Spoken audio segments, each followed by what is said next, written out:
여러분 안녕하십니까? 오늘도 날씨가 좋죠. 날씨가 좋으면 외출을 하고 싶어집니다. 아, 날씨가 좋으니까 자전거도 타고 산책도 나가고 육체적으로 뭔가 활동적인 거 이거 굉장히 좋습니다. 그러면 마음적으로도 좀 활동하는 게 있어야죠. 뭔가 좋은 책을 보고 좋은 자연을 자주 보는 것도 이 마음을 튼튼하고 건강하게 하는 또 방법이다 이렇게 말씀을 드릴 수 있습니다. 날씨가 좋으니까 밖에 나가고 싶으면 거울을 봐야 되잖아요. 아침에 이 똥수세미하고 이거 파자마 입고 돌아다니는 그 젊은 년들 그거 나 이해가 안 가.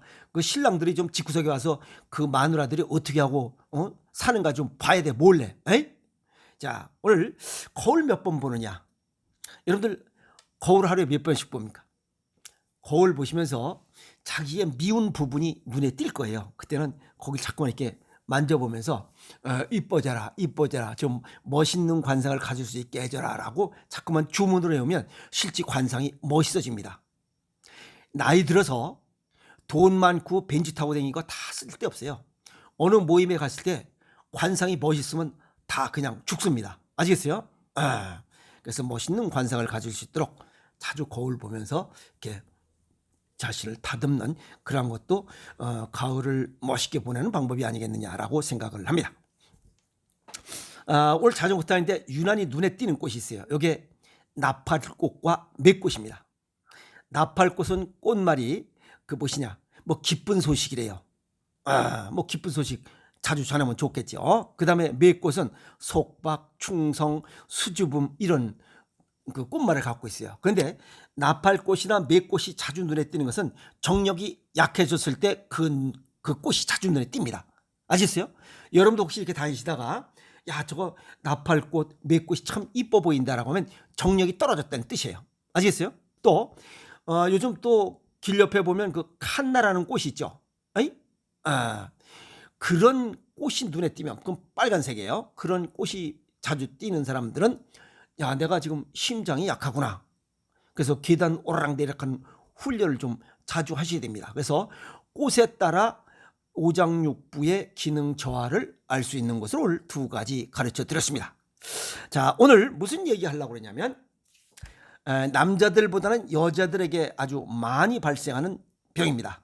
간질성 방광염이에요. 오줌 넣을 때 찌릿찌릿한 통증이 반복되면서 아주 불편하죠. 하루에 30번씩 소변을 봅니다. 그 밑에가 다 헐어요. 여기서 간질성 방광염이라고 하니까 무슨 그 오장육부상의 간 이게 아니고 세포에서 삐져나온 액체 간질액 아시겠어요? 여기에 염증이 생기는 그걸 간질성 방광염이라고 해요.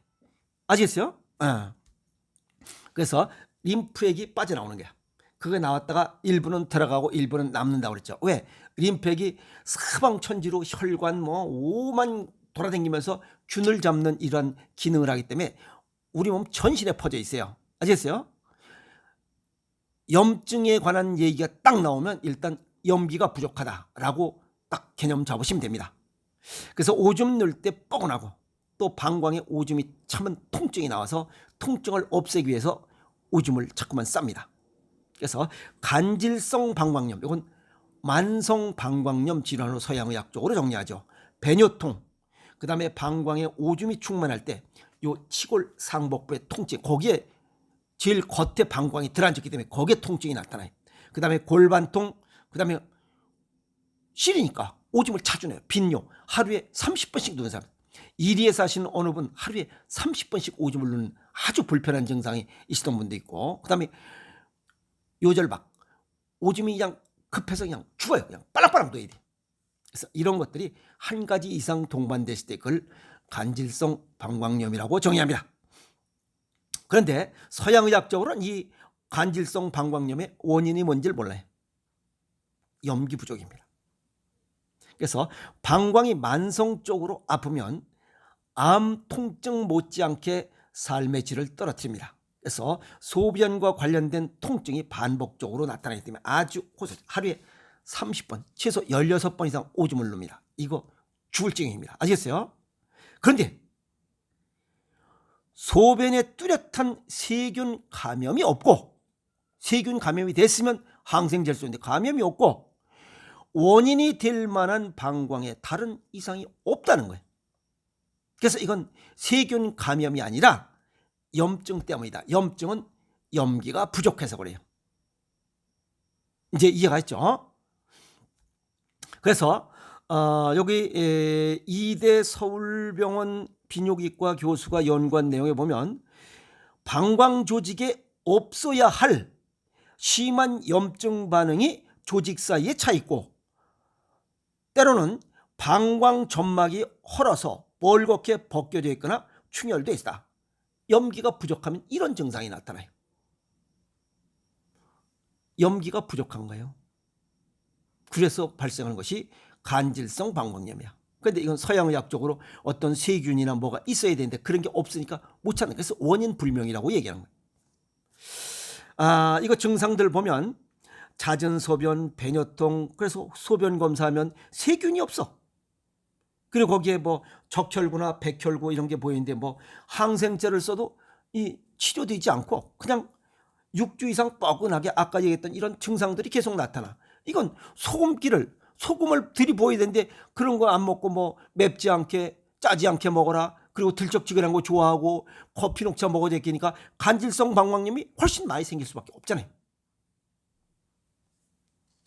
그래서 보통 하루에 4번에서 6번 정도 소변을 먹는데 하루에 한 번 넣을 때 한 250에서 350cc, 많으면 400cc까지 오줌을 넣는 분들이 있습니다. 그런데 점막 보호층, 이 방광 내벽에 있는 점막 보호층이 헐어서 벌겋게 벗겨져서 오줌이 차면 통증이 생기고 왜 거기에 염기가 이 상처는데 소금물 담아 시리고 쭉 갔잖아요. 그렇게 되는 거예요. 시리고 아프고 그래서 참을 수가 없어서 오줌으로 뽑아내는 거예요. 그러니 통증이 있고 오줌을 자주 넣어야 되고 축을 노릇이지. 그래서 이런 만성 아토피처럼 이 간질성 방광염을 치료하지 않으면 피부가 좋아졌다 나빠졌다 좋아졌다 나빠졌다면 거북이 등처럼 딱딱해져요. 피부처럼. 그래서 간질성 방광염도 치료하지 않으면 이건 460cc까지 늘어났다가 또 쭉 오줌 싸면서 쭉 쭈그러들었다 늘어났다 풍선같이 탄력성을 갖고 있어야 되는데 이게 간질성 방광염에서 이게 피부처럼 딱딱해지면 가죽 주머니처럼 늘어나지 않고 쭈그러들지도 않아요.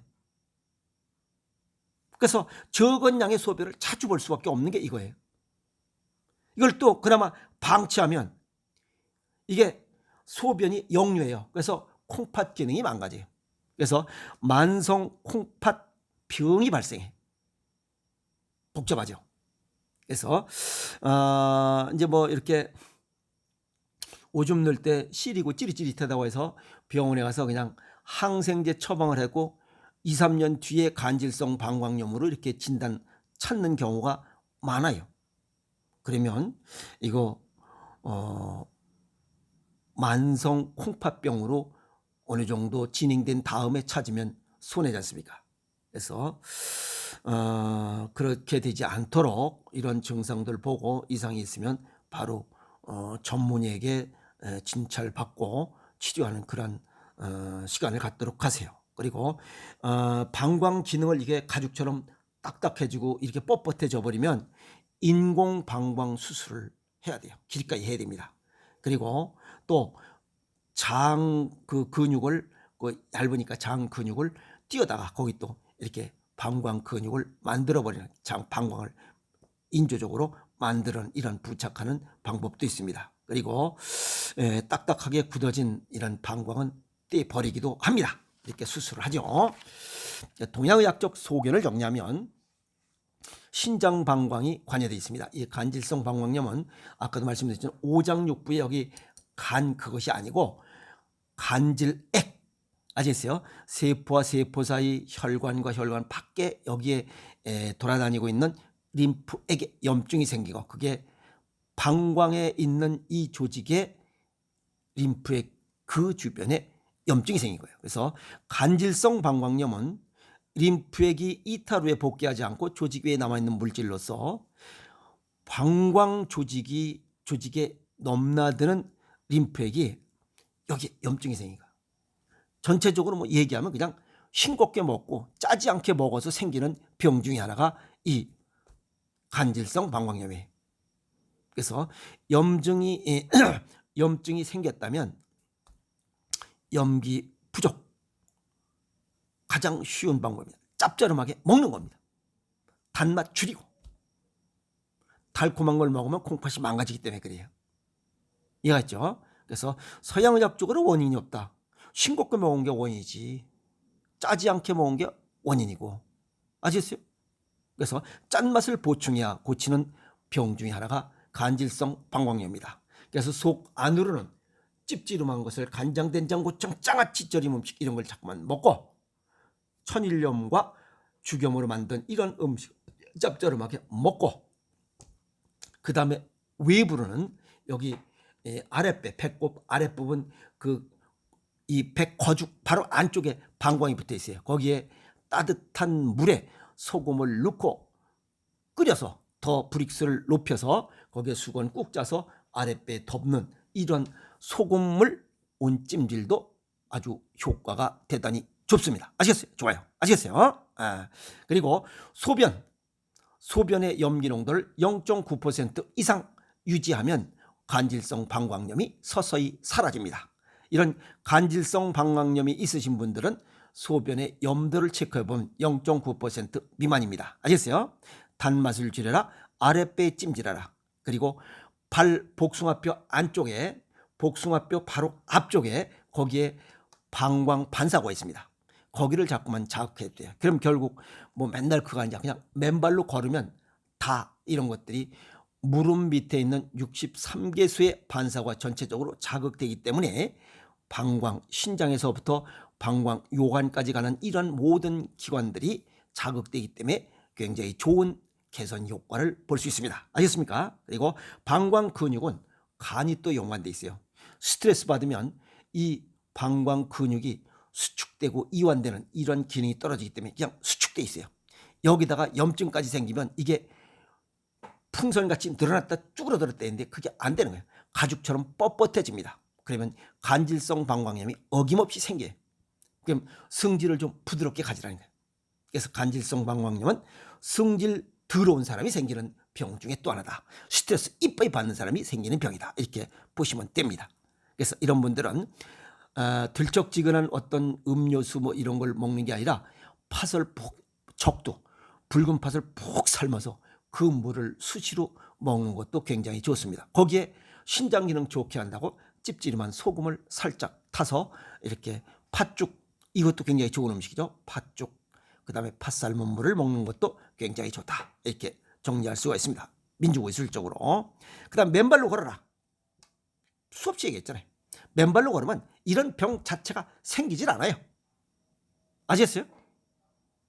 식습관 개선으로 서양의학적으로는 원인도 모른다는 간질성 방광염을 얼마든지 개선시킬 수 있다. 아시겠어요? 예방도 할 수 있고 치유도 할 수 있다. 이게 동양의학적 신비의 뭐 신비감이랄까. 그리고 또 음식이 가지는 신비로움입니다. 아시겠어요? 서양의학적으로 안 되는 것을 음식으로 고쳤다. 미러클, 기적이잖아요. 뭘로? 음식으로. 단맛 줄이고 짭조름하게 먹는 식습관을 가지면 이런 것들은 아주 쉽게 고칠 수 있습니다. 아시겠어요? 그리고 겉에 소금물, 찜질, 팩. 뭐 어려운 거 하나도 없잖아요. 이런 방법을 모르면 하루에 16번씩 오줌을 싸봐. 죽습니다. 이리에 계시는 분 30번씩 오줌을 싸요. 여기 또 강남에 어떤 분 16번씩 오줌을 죽습니다. 그 밑에가 다 헐어요. 죽을 지게. 통증이 있지. 16번 30번씩 싸지. 이건 죽을 노릇 아니에요? 4번 5번만 누워도 되는데 이걸 30번씩 오줌을 한번 넣는다고 생각해 보라 이 말이야. 그리고 이 아랫배 통증이 있어. 거기만 넣는 게 아니야. 배뇨통, 골반통, 여기저기 다 아파요. 죽을 노릇인 병 중에 하나가 간질성 방광염. 원인을 알 수 없는 이러한 힘든 병입니다. 그런데 사실은 원인을 알고 보면 별것도 아니잖아요. 그죠? 싱겁게 먹는 게 병이 원인이다. 그래서 짭짤하게 먹고 지금 말씀드린 내용 하나씩 둘씩 꼼꼼하게 실천하시면 아주 쉽게 치유시킬 수 있는 병 중에 하나가 또 간질성 방광염입니다. 오늘 간질성 방광염에 관한 이야기 정리했으니 빨리 실천해서 이런 불편함 없이 건강하게 살아가시기 바랍니다. 아시겠어요? 뭐 해보면 됩니다. 걱정하지 마시고 실천해서 건강한 생활을 하시기 바랍니다. 여러분 고맙습니다.